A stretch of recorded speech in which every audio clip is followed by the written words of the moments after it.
नमस्कार, debate central में एक बार फिर आप सभी का स्वागत है। मैं हूं संजय उपाध्याय। छत्तीसगढ़ में सरकार के गठन के साथ ही बीजेपी ने दो मोर्चों पर बड़ा काम करने का दावा किया है। दो मोर्चों मतलब नक्सल गतिविधियों से संबंधित दो मोर्चे। मैं कुल मिलाकर दो मोर्चों की बात नहीं कर रहा हूं।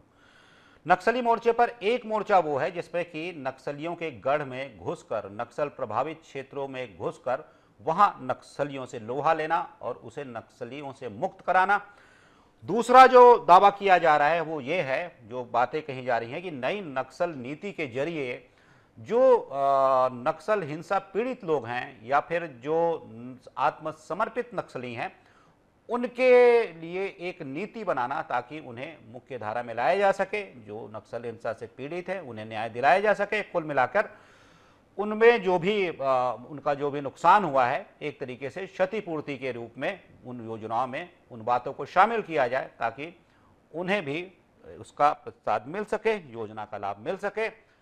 ये विषय है, ठीक है। बात जब निकल चली है तब बात निकलती है तो फिर निश्चित रूप से एक जब राजनीतिक दल कहता है दूसरा राजनीतिक दल उस पर अपनी प्रतिक्रिया देता है। कांग्रेस की तरफ से प्रतिक्रिया मिली है वो यह है कि नक्सल मोर्चे पर हमने आपसे बेहतर काम किया है। विपरीत परिस्थितियों के बाद भी हमारी नीति में बहुत से ऐसे विषय थे जो कि अभी के विषयों से ज़्यादा प्रभावी थे। अब कौन से विषय थे हम तो अब जब बात करेंगे तो प्रवक्तागण से खुद ही समझ लेंगे कि उनके विषय कौन से बड़े। हम इसमें कोई बात नहीं करेंगे कि भाई कौन से विषय किसके थे, आप ही बताइएगा प्रवक्तागण जब आप चर्चा करेंगे कि आपके कौन से विषय हैं जो दूसरों से बड़े हैं। तो कुल मिलाकर हम देख लेते हैं कि इस विषय पर जो बातें हो रही हैं, नक्सल गतिविधियों को लेकर जो बातें हो रही हैं वो अंत में कहाँ जाकर रुकती हैं, और या फिर कहिए कि जब उन्हें जमीन पर धरातल पर उतारने की बात होती हो तो कौन सी नीति ज़्यादा प्रभावी साबित होती है। करेंगे चर्चा इस विषय पर। पहले देख लीजिए एक रिपोर्ट।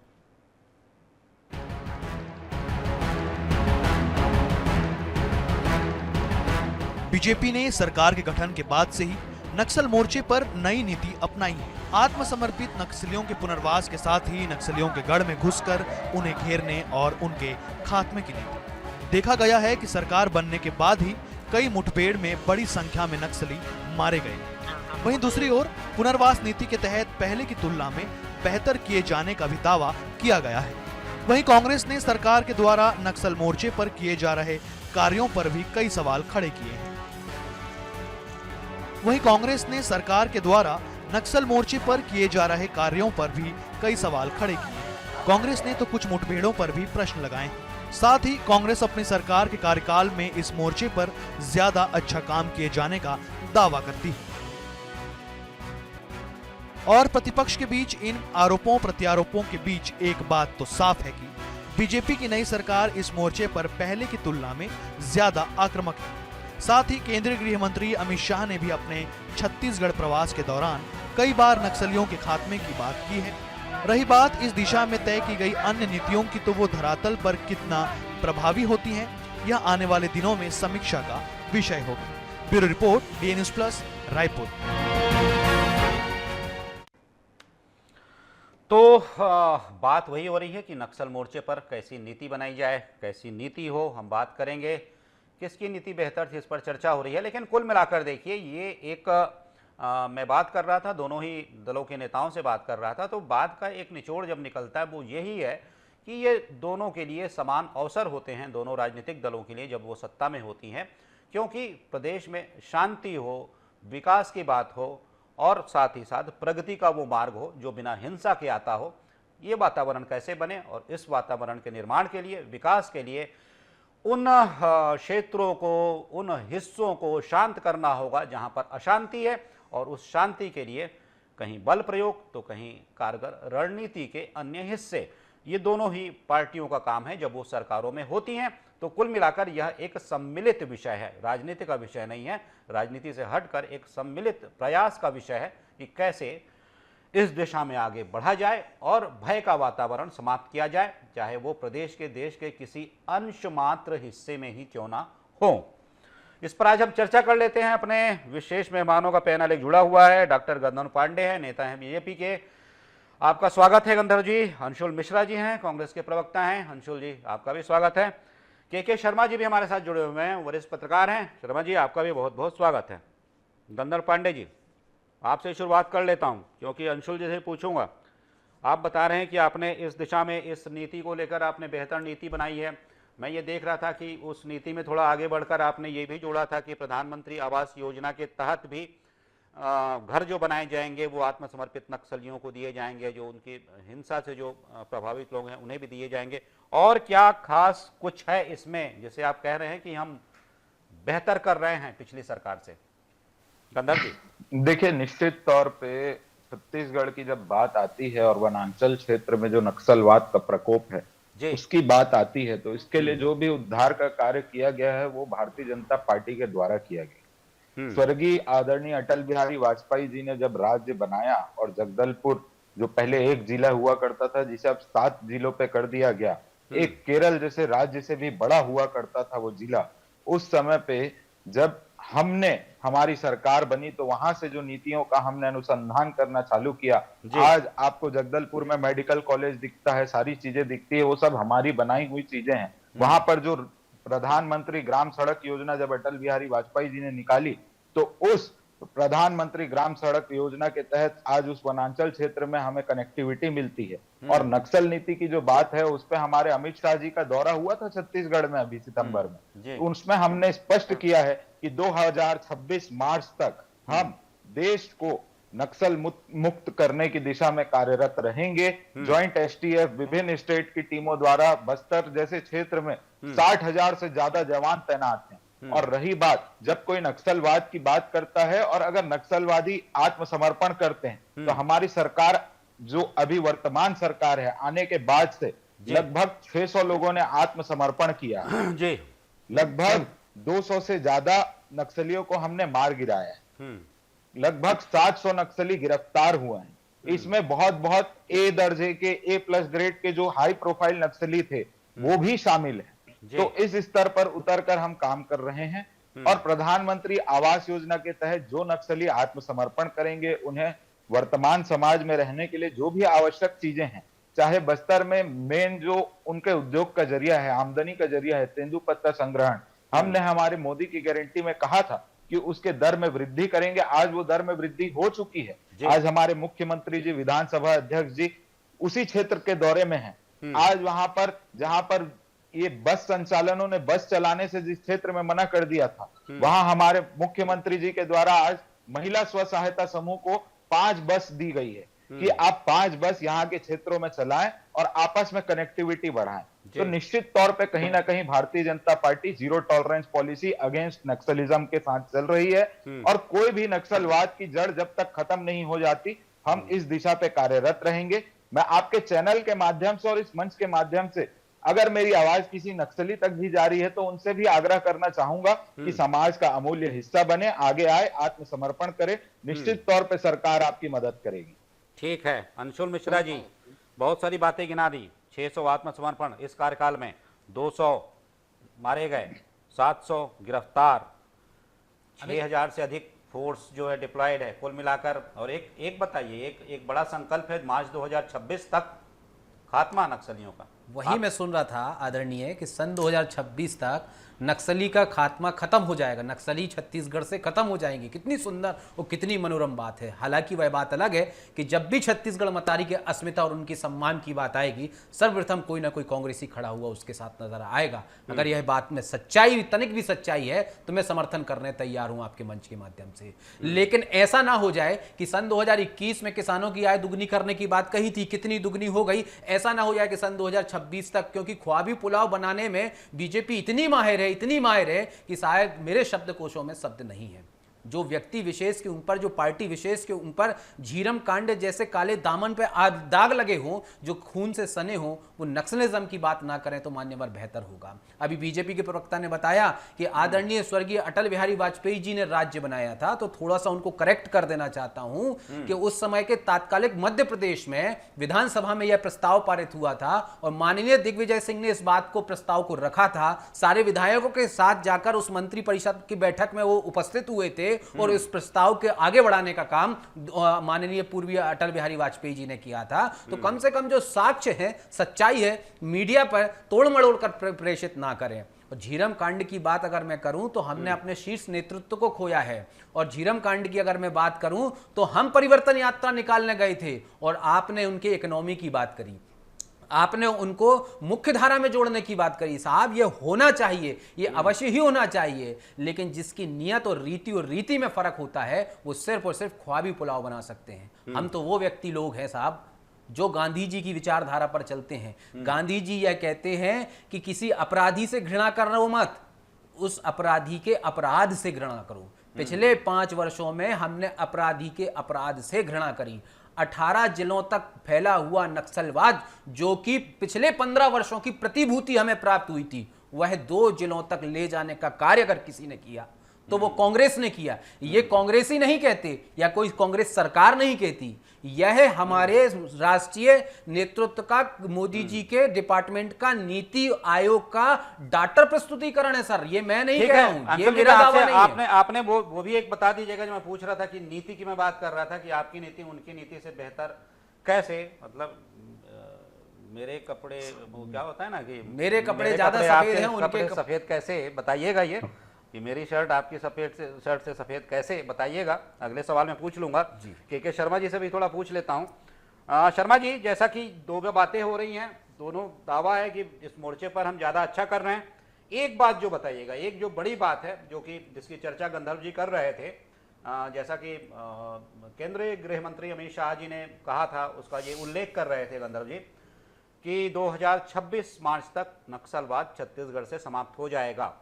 पत्रकार हैं आप भी, देखते हैं, घूमते हैं, क्या लगता है ऐसा? शर्मा जी देखिए, नीति और नियत की बात होती है। फिलहाल तो इनकी नियत भी दिखाई, जिस तरह से गृह मंत्री रायपुर में आके बैठक लेते हैं, विभिन्न 7 राज्यों के अधिकारियों की एक संयुक्त बैठक लेते हैं और उसका असर भी देखने को, ये मोटिवेट करके जो गए हैं सेना को, उसका असर भी देखने को।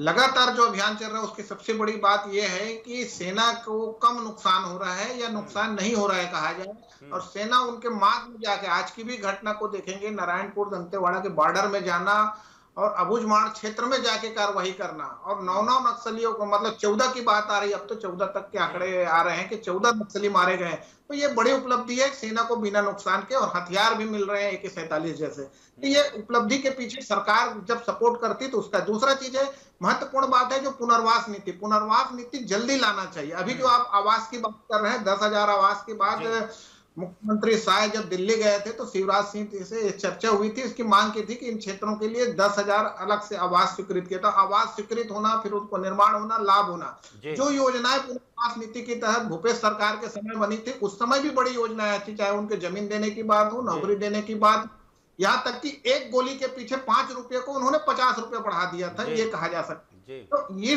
पुनर्वास नीति को लेकर लगातार अभियान चल रहा है कि कोई राजनीति से हटके बात करना चाहिए इस विषय में। कौन नहीं शर्मा जी, एक बात बताइएगा शर्मा जी, क्या ये भी था क्या कि इनाम की राशि भी उन्हें दे दी जाती थी, जो उन पर इनाम था वो राशि भी उन्हें दे दी जाती थी?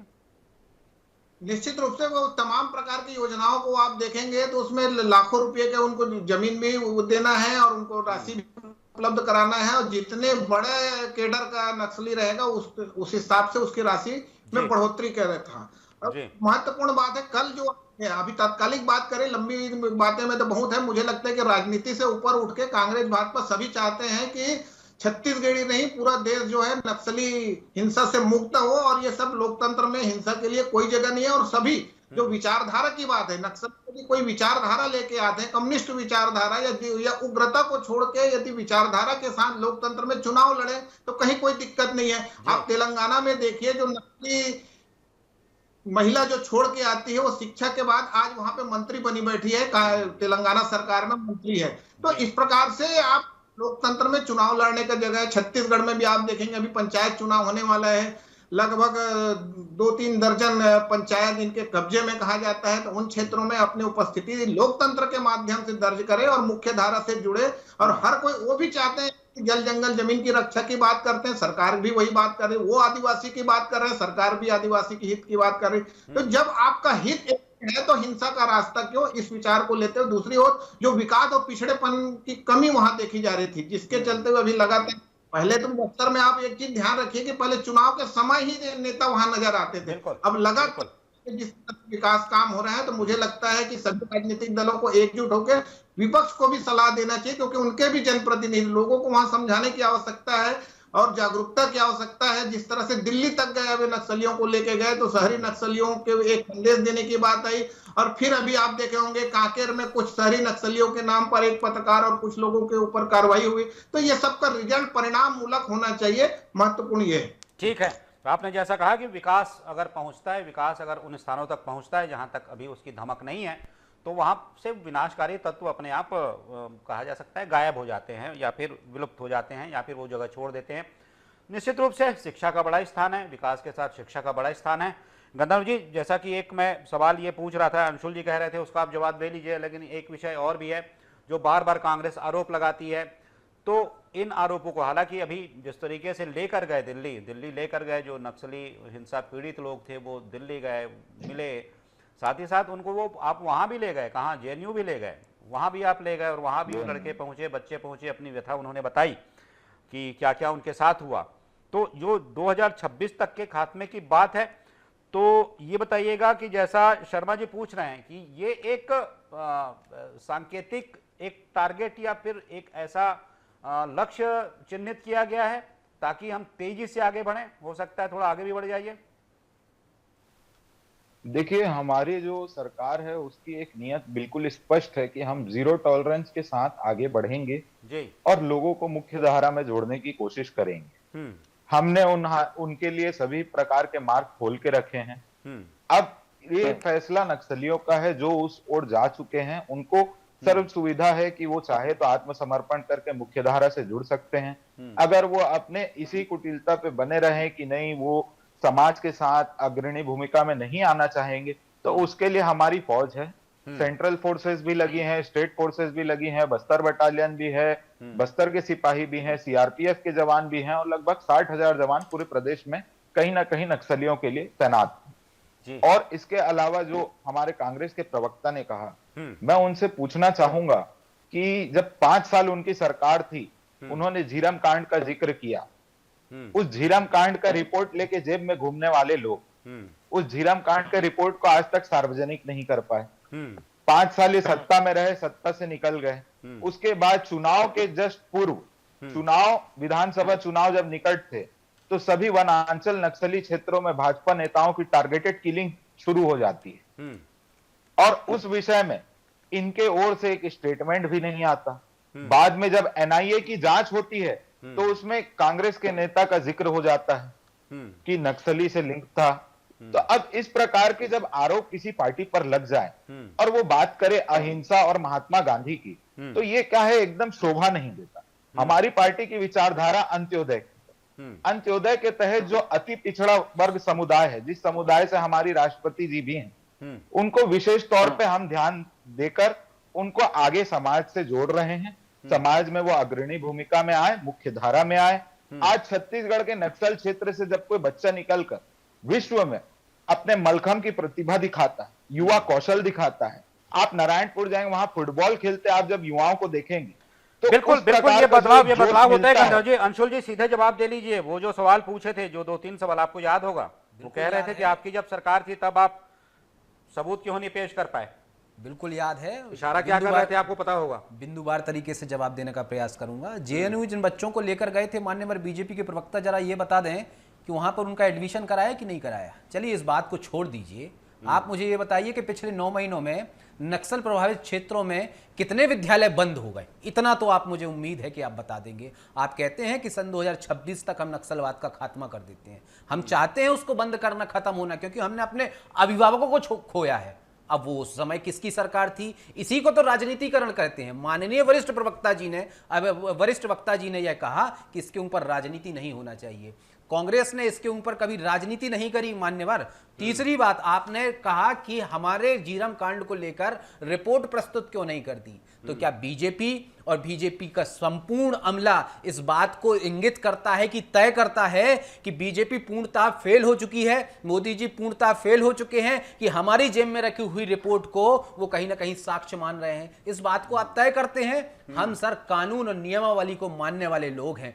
जिस दिन एनआईए के पास यह बात पहुंची थी, हमने अपने आप के हाथ उन पर कर लिए थे कि हमारे अभिभावकों को जिसने खोया है वह कहीं ना कहीं दूध का दूध पानी का पानी कर कर आएगी, इस रिपोर्ट की आवश्यकता तो नहीं पड़ेगी। लेकिन बीजेपी के नेता आज भी उनकी पार्टी में विष्णुदेव सरकार की आने के बाद भी ये हमसे उम्मीद लगाकर बैठे हैं कि रिपोर्ट प्रस्तुत आप करिए, क्योंकि हम तो रिपोर्ट प्रस्तुत नहीं कर पाएंगे। ये कह रहे हैं गंधर्व जी, ये कह रहे हैं अंशुल जी कि आप जब आप जांच करवा रहे हैं, आप सरकार में हैं, केंद्र में, राज्य में हैं, एक लाइन जांच करवा लीजिए। मैं ये पूछ लेता हूं पहले, आप जांच करवा लीजिए, वो जो सबूत रखे थे उस कागज की क्या जरूरत, ये कह रहे हैं अंशुल जी। वो मिश्रा जी को जिसको हटाया उनको क्यों? चाह रहा हूं कि 5 साल इन्होंने तो कुछ किया नहीं। 5 साल जो इन्होंने जांच कराया वो भी एक भ्रष्टाचार का ढकोसला मात्र था। इससे ये सिद्ध होता है इनके मुख्यमंत्री और जो तत्कालीन उस समय प्रदेश अध्यक्ष जी थे, वो चाहते तो उस समय उस रिपोर्ट को सार्वजनिक कर सकते थे। और आज का जो मुद्दा है वो नक्सलियों के लिए जो पुनर्वास नीति और ये नीति है, अब इनके पास कहने के लिए कुछ तथ्य नहीं है, तो इन्होंने घुमा फिरा के विषय को झीरम कांड की ओर केंद्रित कर दिया।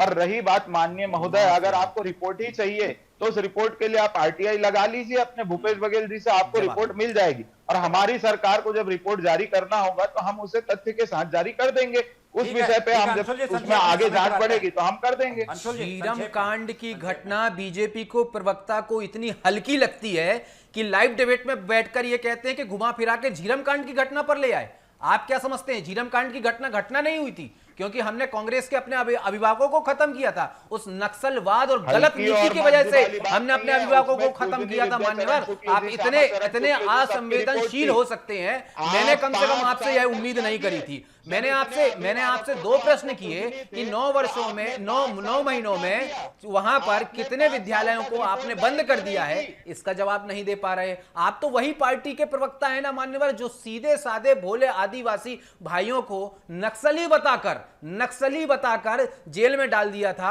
और यही कांग्रेस का एक कार्यकर्ता उनके साथ मिलकर उनको जेल से निकालने का काम किया था। और आपने बिल्कुल सही किया कि पिछले 5 वर्षों में हमने बिल्कुल काम नहीं किया नक्सलीवाद को लेकर। हमने इसलिए काम नहीं किया क्योंकि हम फोटोबाजी पर काम नहीं करते, हम धरातल पर काम करते हैं। जेएनयू लेकर नहीं जाते, जेएनयू में एडमिशन कराने की चेष्टा रखते हैं साहब। ये आपकी रीति नीति में और हमारी रीति नीति में अंतर। आपने भर्ती करवाया क्या जेएनयू में अंशुल जी? हमने आत्मानंद स्कूल खोल के उनको प्लेटफॉर्म दिया, और मैंने उसी रीति नीति के तहत आपसे कहा कि उसके अंदर आंखों में जो विकासवादी दृष्टिकोण है वो जेएनयू नहीं, विश्व के किसी भी विश्वविद्यालय में जा सकता है। लेकिन इनने तो जेएनयू में भर्ती नहीं कराया साहब जी। ठीक है शर्मा जी, जैसा कि ये विषय तो है, विषय बहुत बड़ा है, लेकिन कुल मिलाकर बात होती है जो एक टारगेट सेट किया गया है मई 2026 गंधर्व जी बता रहे हैं।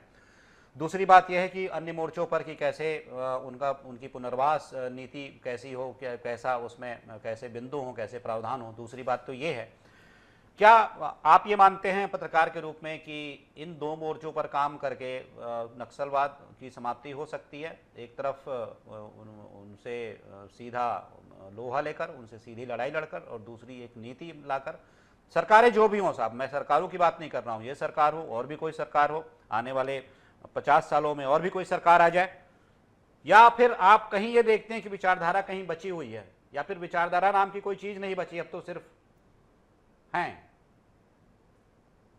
मैंने पहले ही कहा कि नक्सली समस्या जो है वो राजनीति से ऊपर उठकर विचार करने की आवश्यकता है। और इसमें 2 रास्ते जो बता रहे हैं, दोनों ही रास्तों पे, जैसे लोन वर्राटू घर वापसी की जो व्यवस्थापन नीति है उसके तहत इनको वापस लाने की बात है, और नियत निलनार जिसके माध्यम से विकास को सरकार की 35-36 विभागों के जो विकास कार्य है उसको वहां तक पहुंचाना, लोगों को राशन कार्ड मिले, शुद्ध पेयजल मिले, आवास मिले, स्वास्थ्य की सुविधा हो, शिक्षा की सुविधा हो।